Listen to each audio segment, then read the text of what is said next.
Gracias, Padre, por la multitud de tu misericordia que se renueva cada mañana. Saltamos tu nombre y, Padre, nos acercamos una vez más delante de tu presencia, pidiéndote, Padre, que tú seas propicio a la necesidad de cada uno de nosotros. Padre, estamos delante de ti porque reconocemos que somos personas necesitadas de tu presencia en nuestra vida, necesitadas de tu dirección, Señor. Yo te pido en el nombre de Jesús, Padre, que sea tu palabra, que a continuación cada uno de nosotros esté escuchando. Quitas cualquier deseo de hombre, humano, Señor, y que todo venga cautivo a la voluntad que tú tienes para cada uno de nosotros. Háblanos y permítenos escuchar tu voz, oh Dios. Encomendamos este tiempo delante de tu presencia, peticiones que te hacemos en el nombre de Cristo. Amén y amén. Vamos a continuar con nuestra serie sobre las promesas de Dios y hoy vamos a pasar con un tema, si me lo puede colocar ahí, por favor, que se relaciona en la práctica. Como en la práctica, mientras nosotros esperamos la promesa de Dios, ¿qué podemos hacer o cuál es la actitud que Dios quiere que nosotros podamos tener mientras estamos esperando en la promesa, en el cumplimiento de la promesa de Dios? Pues el tema que tenemos para hoy es la esperanza en la espera del cumplimiento de la promesa. Se parecen, pero no es lo mismo. Dice la esperanza en la espera del cumplimiento de la promesa. ¿Por qué reflexionar sobre esto? Porque muchas veces yo puedo estar esperando algo, pero no tengo ninguna esperanza de que eso se va a llevar a cabo. ¿Te ha pasado eso? ¿Por qué tú esperas? No, porque hay que esperar, pero no tienes la esperanza de que eso va a suceder. De eso vamos a estar tratando de hablar hoy. Si me ponen ahí, por favor, Hebreos capítulo 11, versículo 1, o si lo puedes buscar directamente en tu Biblia, Hebreos 11, 1.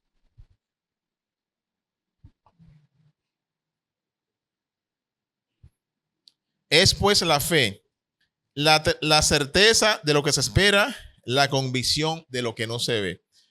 Decíamos en la reunión anterior que tú vienes a Cristo por una acción de fe.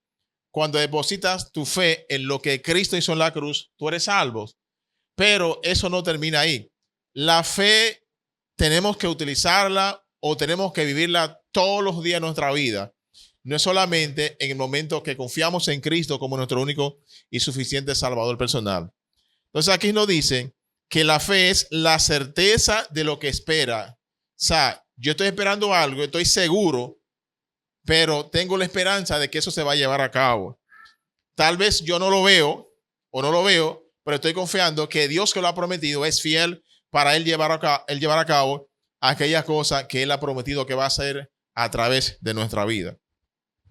Entonces, tener esperanza en la promesa no es un deseo pasivo. O sea, cuando te sientas a esperar en Dios con la esperanza de que Dios va a hacer eso que Él te prometió que va a hacer, no es algo pasivo, no es una actitud pasiva, más bien es una expectativa activa de confianza. La expectativa que yo tengo es una confianza activa, y vamos a ver ahorita por qué el término activo, de que Dios va a hacer aquella cosa que Él ha prometido. ¿Y por qué Dios va a hacer esa cosa? Bueno, porque nos basamos en el carácter de Dios y en su promesa. Cuando yo me siento a esperar en la sala de espera de Dios, yo tengo una esperanza, ¿verdad? Y mi confianza la expectativa es que de alguna manera Dios va a llevar a cabo esas promesas basado en su carácter. Dios es un Dios fiel, Dios es un Dios soberano, Dios es un Dios que no falla. Entonces, yo basado en eso, yo descanso tranquilo con la esperanza mientras estoy esperando que Él cumpla aquella cosa que me ha prometido. ¿Cuántos dicen amén? Amén. Bien. O sea, hay que ver el optimismo. No estoy hablando de optimismo hoy. Estamos hablando de la esperanza y la espera. El optimismo generalmente cuando soy optimista, y no estoy diciendo que no es que es malo ser optimista, pero no estoy hablando hoy. El tema de hoy no es ser optimista, aunque eso es bueno también en nuestra vida. Estoy hablando de la esperanza que yo tengo mientras estoy sentado en la sala de espera de Dios y Dios cumple esa promesa que me ha dicho. Entonces, a diferencia del optimismo, la esperanza bíblica se fundamenta o tiene su base en lo que Dios ha hecho en el pasado. Oigan bien, mi esperanza se fundamenta en lo que Dios ha hecho en el pasado, y eso me ayuda a mí a confiar en lo que Él va a hacer en el futuro. O sea, tengo la confianza porque he experimentado, he visto lo que Dios hizo en el pasado, cómo Él lo prometió, cómo lo llevó a cabo. Y esa convicción, esa esperanza, mientras espero, me da la confianza de esperar pacientemente lo que Dios va a hacer en el futuro. Amén. O sea, mi convicción de tener esperanza, de esperar mientras Dios cumple la promesa, viene muchas veces como resultado de que yo he vivido, de que yo sé, de que he experimentado lo que Dios hizo en el pasado. Y cuando yo pienso en mi vida, lo que Dios hizo en el pasado, ¿verdad? Y cómo Dios fue fiel en cumplir su promesa o en llevar a cabo esas cosas que Él prometió, que Él empeñó su palabra que iba a hacer en mi vida, eso me debe dar una confianza de que Dios va a cumplir cualquier cosa que Él me prometa para el futuro. ¿Cuántos dicen amén? Bien. Entonces, tener esperanza en la espera mientras Dios cumple la promesa es también anhelar las promesas de Dios mientras aguardo con paciencia. Yo anhelo, le decía ahorita que no es un proceso pasivo, sino activo. Mientras estoy esperando, tengo ese anhelo, tengo esa esperanza de que de alguna manera Dios va a cumplir lo que Él ha prometido. Confiando en su fidelidad y no en las circunstancias. Mientras esperamos, mientras tenemos esperanza, nosotros no confiamos en factores externos, no confiamos en las circunstancias que podamos tener, sino en que Dios es un Dios fiel y que Dios, independientemente de lo que esté pasando, Dios va a cumplir lo que Él ha prometido en su santa palabra. No es un simple deseo pasivo, como les decía ahorita, sino una seguridad profunda que produce gozo, resistencia, perseverancia en medio de las pruebas. Esto me mantiene a mí, mientras estoy esperando en Dios, me mantiene a mí orando, yendo hacia adelante, ¿verdad? Y intentando o hacer todo lo que esté a mi alcance, porque recuérdense como en temas anteriores, hablamos que las promesas básicamente caen en dos categorías: promesas condicionales y promesas incondicionales. Muchas de las promesas que nosotros nos sentamos en la sala de espera de Dios son promesas condicionales, donde yo debo tener la esperanza de que Dios va a hacer algo. Cuando yo haga mi parte, Dios entonces va a hacer la otra, su parte. Por eso se llaman promesas condicionales, porque Dios va a hacer una, pero depende. Dios va a extender su mano cuando yo haga la parte mía que me pertenece. Ahora bien, vamos a ver algunos ejemplos de esperanza en la espera. Vamos a ver algunos ejemplos bíblicos, personas de carne y hueso común y corriente como nosotros que estamos aquí en esta tarde, ejemplos sacados de la Biblia de personas que se mantuvieron su esperanza viva mientras esperaban que se cumpliera la promesa de Dios en la vida de ellos. Vamos a ir a Hebreos capítulo 11, versículo 7. Vamos a ver el caso de Noé. Cómo Noé se mantuvo durante años esperando, o sea, con la esperanza mientras Dios cumplía lo que Dios le había prometido a Noé. Fíjense, antes de leer ahí, vamos a tratar de recordar un poquito, de refrescar los pensamientos de las circunstancias o de algunas que podamos recordar de las circunstancias que podemos ver en la Biblia o en la historia bíblica de lo que pasaba mientras esta promesa le llega a Noé. Vamos a leer el verso y luego vamos a volver al verso otra vez para pensar un poco en lo que estaba pasando o cómo era el tiempo cuando Noé recibe la promesa de Dios. Por la fe, Noé fue advertido por Dios acerca de cosas que no se veían. Con temor preparó el arca en que su casa se salvase. Y por esa fe condenó al mundo y fue hecho heredero de la justicia que viene por la fe. Vamos a pensar un poco en estos versículos, en este versículo, perdón. Comienza diciendo, por la fe Noé, por su fe, ¿qué hizo? Cuando fue advertido por Dios acerca de cosas que no se veían. O sea, cuando Dios advierte, cuando Dios llama, cuando Dios habla con Noé, había cosas que ni siquiera en la mente de Noé habían llegado. Y no solamente en la mente de Noé, sino que ni siquiera esas cosas o esas condiciones o esos conocimientos en ese momento existían. Dice que por la fe, cuando fue advertido por Dios acerca de cosas que aún ni se veían, dice que a pesar de que él no conocía cosas que no existían, y vamos a entrar en más detalle ahora, ni siquiera existían, pero Dios le da la promesa.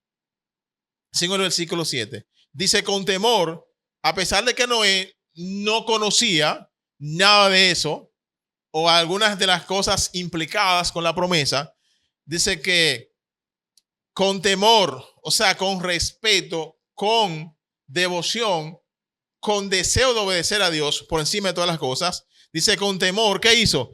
Preparó ¿qué? El arca en que su casa se salvase. Y por esa fe condenó al mundo y fue hecho heredero de la justicia que viene por la fe. ¿Cuáles eran esas cosas que dice aquí que aún no se veían? Bueno, vamos a tratar de mencionar algunas. Pero si hay una que debemos resaltar es que Dios, si nos remontamos a Génesis del capítulo 6 al 9, que es donde se encuentra la historia o parte de la historia de Noé, nosotros nos vamos a dar cuenta del por qué Dios llega a esta condición. Especialmente en el capítulo 6, o específicamente en el capítulo 6, Dios habla de que la maldad del mundo había llegado tan alta que Dios usa términos humanos para referir su sentimiento de cómo él se sentía para que su creación pudiera entender el nivel de desagrado que tenía Dios con respecto a la vida que estaban viviendo. Y Dios usa varias palabras que ahora me acuerdo que eran bien fuertes. Primeramente, Dios dice, cuando ve la maldad del mundo, como estaba sucediendo, Él dice que voy ¿cómo se llama? Raer. El verbo raer es sacar de raíz todo ser humano. Dice que iba a acabar con la humanidad. Miren. Y luego dice en el mismo capítulo que Dios se arrepintió de haber creado al ser humano. Entonces uno pudiera pensar, ¿Dios se equivocó? No se equivocó. Lo que pasa es que cuando se comunica, hay ciertas, se llaman las licencias métricas, ¿verdad? Hay ciertas métodos o herramientas para comunicar que se le permite al comunicador, ¿para qué? Para poder comunicarse, valga redundancia, con las personas. Lógicamente, Dios no es que se arrepiente, porque si nosotros entendemos la palabra arrepentimiento y lo comparamos con el carácter de Dios, sabemos que bíblicamente es imposible. Si Dios se arrepiente, Dios no es, ¿qué? Sí, ¿qué característica tiene Dios que no deba arrepentirse? ¿Perdón? Dios sabe todas las cosas. Yo me arrepiento o yo me equivoco. Dios no tiene que arrepentirse. Ahora, Dios usa figura literaria, ¿verdad? Dice que se arrepintió para que ellos entendieran cómo Dios estaba. Este es el mundo, o parte del mundo que estaba viviendo Noé. Sin embargo, había un hombre, Noé. Este hombre había. Si puede volver, por favor, a la primera parte del versículo. Y Dios lo llama y le dice, Noé, fabrícate un enorme barco. Y lo interesante de esto es, hermanos, Dios no deja nada al azar. ¿Qué hizo Dios? Le dio todas las medidas y como Dios quería que se hiciera cada cosa. ¿Y qué hizo Noé? Aquí entendemos que dice que con temor preparó el arca en que su casa se salvase. O sea, nos da la idea de que Noé agarró la instrucción de Dios y la llevó a cabo tal cual. Ahora, parte de las cosas que Dios le dice a Noé, aquí que se pone interesante, es que haga una barca o un arca bastante grande con las medidas específicas que Dios le dio, pero le dice que en esa barca entre él con su familia, su esposa, sus hijos y la esposa de sus hijos, y que entren. ¿Por qué? Porque Dios va a acabar el mundo con un diluvio. Con un diluvio. Nosotros sabemos bien, mayormente aquí en San Pedro, que es un diluvio. ¿Quién no conoce algún diluvio aquí? No importa en qué parte tú vives de San Pedro, y en la capital también, con todo respeto, en Santo Domingo ahora, yo no quiero estar cuando llueva. El diluvio. Para nosotros es fácil. A mí Dios me dice, mira, hazte una barca porque va a llover, va a haber un diluvio, va a pasar. Yo me mando corriendo de una vez, eso no es fe, eso es miedo a lo que pase. Noé no sabía lo que era un diluvio. ¿Ustedes saben eso? Noé no sabía porque en ese momento no llovía, no caía agua del cielo. ¿Sabe cómo eran los pastos, los huertos, los sembrados, cómo le llegaba agua? Dice la Biblia que venía un vapor y ese vapor era que regaba eso. Noé no sabe lo que es un diluvio. Sin embargo, ¿qué hizo? Él tenía la esperanza de que Dios iba a cumplir su palabra empeñada. ¿Cuántos años duró el proceso de Noé en fabricar esta barca? Dice la historia bíblica, entre 100 a 120 años. Ustedes se imaginan cuando Noé salía por ahí buscando material para hacer la barca. Ustedes se imaginan los piropos que le decían a Noé. Este tipo está loco. ¿Qué barca? ¿Qué diluvio? ¿Qué es lo que es diluvio? ¿Con qué se come eso? Si fuera dominicano, si hubiera un dominicano ahí. El mismo que nos hiciera, pero ¿con qué se come eso? ¿Sabe qué? A Noé, como decía mi mamá, lo que la gente decía, le entraba por aquí y le salía por aquí. ¿Usted sabe lo que le entraba por aquí y se le quedaba aquí? ¿Qué era? Lo que Dios le había dicho. Él tenía la esperanza puesta en Dios mientras él esperaba el cumplimiento de la promesa. Noé duró entre 100 a 120 años esperando que esa promesa se materializara. ¿Cuánto es la mayor cantidad de tiempo que tú has durado esperando en el cumplimiento de una promesa de Dios en tu vida? Un día. Es una semana, tú eres espiritual. 3 meses. ¿Cuántos años? Son simplemente preguntas para que nosotros podamos ver cómo Dios quiere que podamos tener esperanza mientras esperamos en el cumplimiento de la promesa de Dios. Y sigue diciendo, o seguimos diciendo, Noé viene en el cumplimiento, o sea, comienza a ver la promesa cuando comienza a llover. ¿qué hace? O sea, previo a la lluvia, Dios le dice, mira, agarra ahora a tu familia, métete para el barco, mete animal, una pareja de cada animal y mételo para allá. Señor, ustedes imaginan que hay que tener esperanza y fe en Dios. ¿Usted sabe lo que puede comer, por ejemplo, un elefante? ¿Eh? ¿Usted sabe lo que huele una caca de gato? ¿Eh?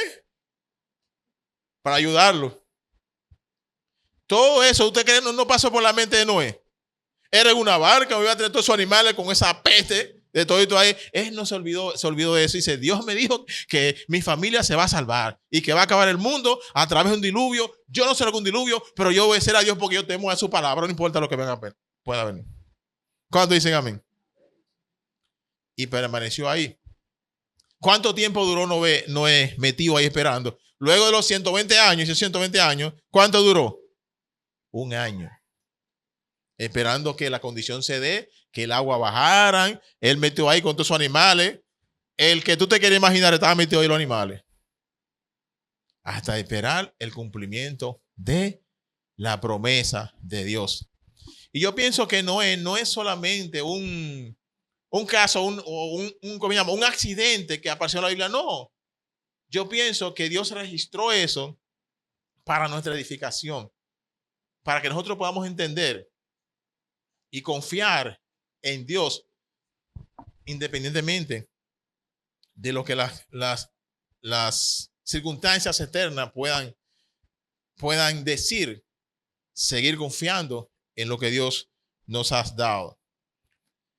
Entonces, estamos viendo un ejemplo de la esperanza en acción. ¿Por qué lo llamamos la esperanza en acción? Porque esos 120 años, 100 o 120 años que no esperó, Noé tuvo que accionar, ¿sí o sí?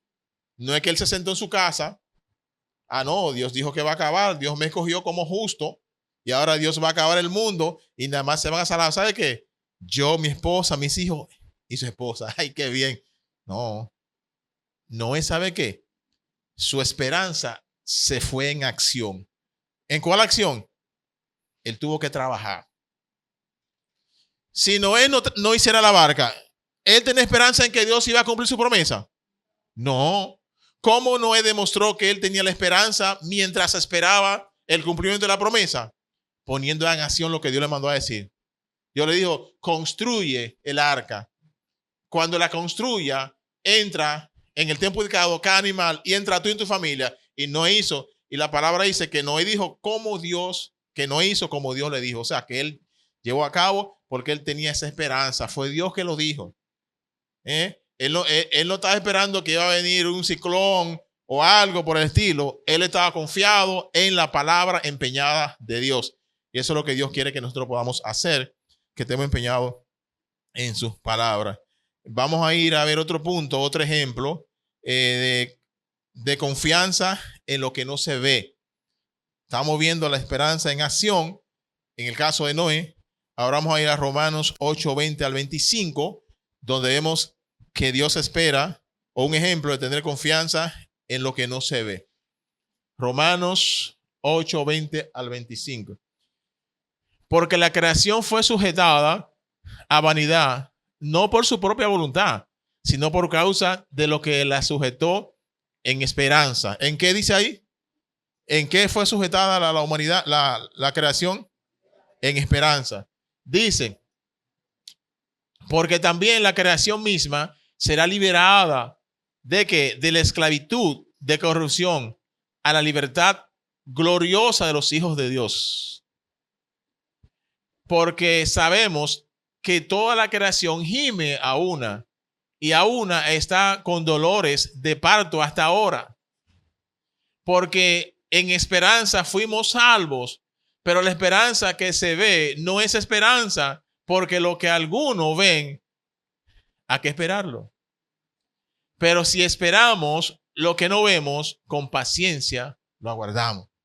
Esa fue lo que hablamos la semana pasada. Sé que la paciencia es fruto del Espíritu Santo que estuvimos viendo. Vamos a volver al versículo 20, por favor, Carlitos. Si podemos volver. Acuérdense que estamos viendo ejemplo de la confianza en lo que no vemos, con la esperanza en lo que no vemos. Dice, porque la creación fue sujetada a vanidad, no por su propia voluntad, sino por causa de que la sujetó. O sea, el mundo está bajo maldición. El mundo actual, la propia naturaleza. Señores, la propia naturaleza, si pudiera salir a dar el evangelio para que Cristo venga más pronto, lo hiciera. ¿Ustedes saben eso? Claro, ese no es la labor de la naturaleza. La labor o la encomienda de dar el evangelio, ¿de quién es? ¿De qué? De los cristianos. Pero miren lo que dice ahí. Que porque la creación fue sujetada a vanidad, no por su propia voluntad, sino por causa del que la sujetó en esperanza. Dios fue quien tiene o quien maldijo por causa del pecado, como dice ahí, la creación, pero con una esperanza. ¿Cuál es la esperanza? Versículo 21. O sea, aún la naturaleza está esperando pacientemente en que Dios cumpla su promesa. Dice, porque la creación, el 21, por favor. Porque también la creación misma será liberada de la esclavitud de corrupción a la libertad gloriosa de los hijos de Dios. O sea, cuando nosotros seremos arrebatados juntamente con Cristo, ¿verdad? Cuando nos vayamos con Cristo, dice que la naturaleza va a ser liberada. Y miren lo que dice el otro versículo. 22. Porque sabemos que toda la creación gime a una y a una está con dolores de parto hasta que venga. Dice que la creación gime. ¿Qué es gemir? Gemir, ¿qué es? Llora, está gritando. La propia creación está esperando que Cristo vuelva. ¿Cuánto dicen amén? Entonces, esa misma esperanza, nosotros de alguna manera debemos de esperar con la esperanza que pronto Cristo viene, como la palabra de Dios lo dice. ¿Para qué? Para redimirnos de este mundo, para darnos un cuerpo glorificado, un cuerpo que jamás va a tener deseo de pecar, donde vamos a vivir eternamente con nuestro Dios y Padre eterno. Próximo versículo. Dice, porque en esperanza fuimos llamados, fuimos salvos. O sea, si hay algo que debes mantener a cada cristiano en pie es la esperanza de que Dios prometió que Cristo, ¿qué? Vuelve. ¿Verdad que sí? O sea, esa es nuestra esperanza. Mientras esperamos que Dios cumpla su promesa, tenemos que tener confianza, esperanza de que Cristo vuelve. ¿Por qué? Lo estoy esperando. ¿Por qué? Tengo esa confianza. ¿Por qué?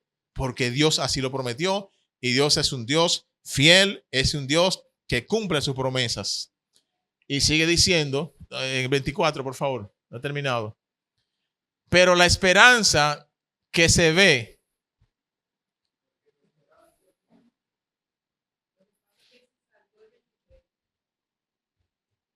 el 23. Volvamos entonces, por favor.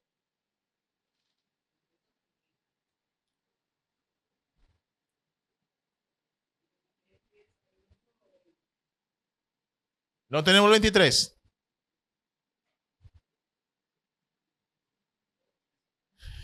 Dice, y no solo ella, o sea, no solo la naturaleza, no solamente la creación, y no solo ella, sino también nosotros mismos, que tenemos que la primicia del Espíritu Santo. ¿Quiénes son esos? Los cristianos.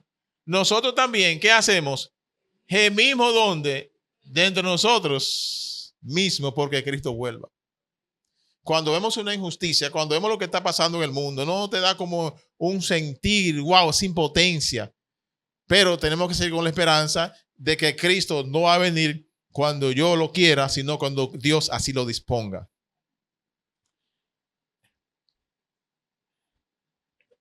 Esa es la segunda parte del versículo 23. Dice, esperando la adopción, la redención de nuestro cuerpo.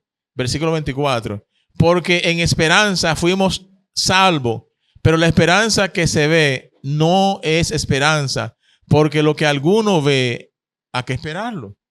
O sea, si tú sabes lo que está esperando, ¿para qué lo esperas? Ya no tienes que esperarlo. Amén. muchas veces tú no te has dado cuenta que, o te ha pasado que tú le vas a dar una sorpresa a la persona y el sorprendido eres tú. ¿Te ha pasado eso? El sorprendido eres tú porque qué sorpresa y la persona lo sabe. Entonces, si ya, como dice ahí, dice que, pero la esperanza que se ve, no voy a esperar nada, ya lo veo. No tiene sentido. Vamos al 25. Pero si esperamos lo que no vemos, con paciencia lo aguardamos. Paciencia es una característica que nosotros estuvimos hablando la semana pasada, que viene en el cristiano, se desarrolla, viene dada cuando el Espíritu Santo nos está controlando, viene como fruto del Espíritu Santo en la vida de nosotros. Quiero ver ahora el ejemplo de Abraham. Un ejemplo de la esperanza en la espera de Abraham. Hebreos 11:8.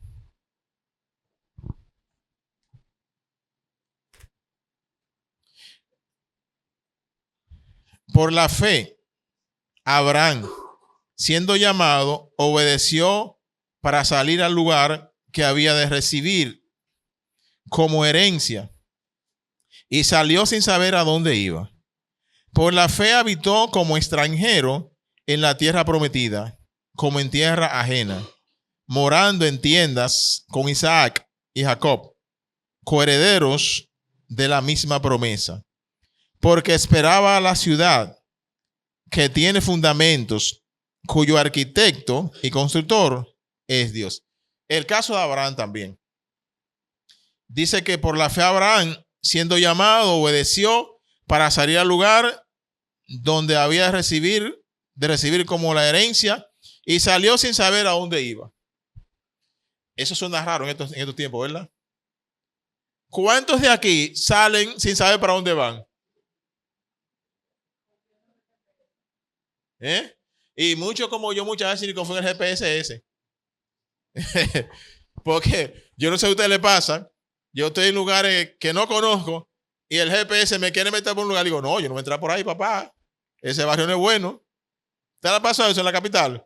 Digo, no, GPS, ahí no te obedezco. Eso, independientemente de las circunstancias, pero eso muestra mi rebeldía, mi desobediencia. ¿Te entiendes? ¿Cuántos están conmigo? Eso es lo que muestra lo que soy. Entonces, dice que cuando Dios llama a Abraham, Dios siempre le dice, sal de tu tierra, de tu parentela, y vete al lugar que yo te mandaré, te indicaré. Bueno, eso es algo un poquito, ¿verdad? En nuestros días, un poquito extraño de ver, pero nuestra vida cotidiana, en la manera que nosotros nos conducimos de una manera cotidiana, no debemos de llevarla al plano de nuestra relación con Dios, aunque hay una relación colateral entre cómo yo me relaciono con el mundo externo y cómo me relaciono con Dios. Pero cuando a Dios se respeta, debemos de esperar y hacer lo que Dios dice, como dicen, a la ciega. Eso fue lo que hizo Abraham. Dios lo llamó, deja y vete a un lugar que yo te voy a decir. En nuestra cultura, eso no funciona así. Por ejemplo, si a ti te mandan a Santo Domingo, a la capital dominicana, si a ti te envían a un lugar, si eres como yo, lo primero que yo digo, dame la dirección. ¿A quién le pasa eso? La dirección, y una vez busco en la aplicación, y comienza la mujercita, que a veces, esa mujercita sí habla a veces, pero cállate ya, pero la necesito, pero habla tanto la pobre, pero tiene tu trabajo. Tú no la pusiste, ¿verdad? Eso es lo primero que ponemos la mujercita. De hecho, yo aún voy a la capital sabiendo dónde voy para que la mujercita, como le llamamos, me lleve por otra ruta alterna que haya visto tránsito, yo la pongo. Y también cojo menos estrés. Yo no sé si ustedes lo hacen así. Pero seguimos con Abraham. Dice en el 9 que habitó como extranjero en la tierra prometida, como en tierra ajena, morando en tiendas con Isaac y Jacob, coherederos de la misma promesa, porque esperaba la ciudad. ¿Qué hacía Abraham? Esperaba la ciudad que tiene fundamentos, oiga dónde, cuyo arquitecto, constructor es Dios. Abraham estaba mirando. Abraham no se aburrió. Abraham no se desesperó. Abraham no se arrepintió. Abraham echó para atrás, o como lo quisiéramos llamar, en ver que Dios iba a actuar como Dios le había dicho, le había prometido. ¿Sabe por qué? Porque Abraham, él tenía su vista puesta ¿dónde? En Dios. Había un trecho entre cuando Dios nos habla y el lugar donde Dios nos quiere llevar. Pero ese trecho nosotros decidimos cómo lo vamos a caminar. En caso de Abraham, Abraham decidió confiar en Dios. Si estudiamos su vida, claro, Abraham fue una persona que dudó mucho, pero él luchó contra sus dudas y terminaba siempre mirando a Dios. Y así como Abraham hay muchos. Bueno, Hebreos capítulo 11 habla de algunos de esos personajes, cómo ellos lucharon, ¿verdad? En su propia vida, pero se mantenían esperando el cumplimiento con la esperanza de que eso iba a pasar. Muchos de ellos las vieron, otros no la vieron, pero murieron como que habían visto. Porque lo importante es, cuando Dios nos promete algo, agarrarlo, creer en eso y caminar en pos de eso. ¿Que va a haber obstáculos? Claro que sí. ¿Que va a haber circunstancias externas? Claro que sí. ¿Ustedes creen que a Abraham le fue tan sencillo? No. ¿Pero qué hizo Abraham? Siguió caminando, mirando a Dios. Dios lo prometió. Dios lo fortalecía. Es más, la epístola o la carta a los romanos dice que Abraham se fortalecía. ¿Quién recuerda? Esperanza contra esperanza. ¿Qué significa eso? Abraham había un día que, wow, se levantaba bien, voy para allá. Pero al otro día, ¿qué tenía que hacer? Tenía que pelear contra él mismo. Era esperanza contra esperanza. No, porque Dios dijo eso y yo me siento así. Ok, ¿qué voy a hacer finalmente? Lo que Dios hizo. Era una lucha. No es automático. No es automático. Sin embargo, la esperanza bíblica es la certeza de lo que se espera. O sea, esa esperanza bíblica es la certeza, la seguridad de lo que yo espero. Y estoy tan seguro porque fue Dios que lo dijo. Estoy tan seguro de que va a pasar. Lo estoy esperando así porque estoy confiando en el carácter y de la fidelidad de Dios, en el cumplimiento de su promesa, que la cumplió en el pasado de mi vida, la está cumpliendo y la va a seguir cumpliendo en el futuro. Eso es una píldora. Tenemos que tomarlo todos los días. Porque las luchas vienen. Las luchas vienen. El único que no tiene lucha, el cristiano que no está teniendo lucha, es porque no está peleando la batalla, la buena batalla, como dice Pablo. Le digo el chiste a la señora. No voy a decir. Estaba a comer ahorita ya. Ya se rieron, ya es lo que yo quería. Ya se rieron. ya se rieron. Entonces, ya para finiquitar. La esperanza bíblica es la certeza de lo que se espera y la convicción de lo que no se ve, basado en tu fe en Jesucristo. ¿Cuántos dicen amén? Lo voy a decir otra vez. La esperanza bíblica es la certeza de lo que se espera y la convicción de lo que no se ve, arraigado o basado en tu fe en tu Señor y Salvador Cristo Jesús. Te doy gracias, Señor, por este tiempo.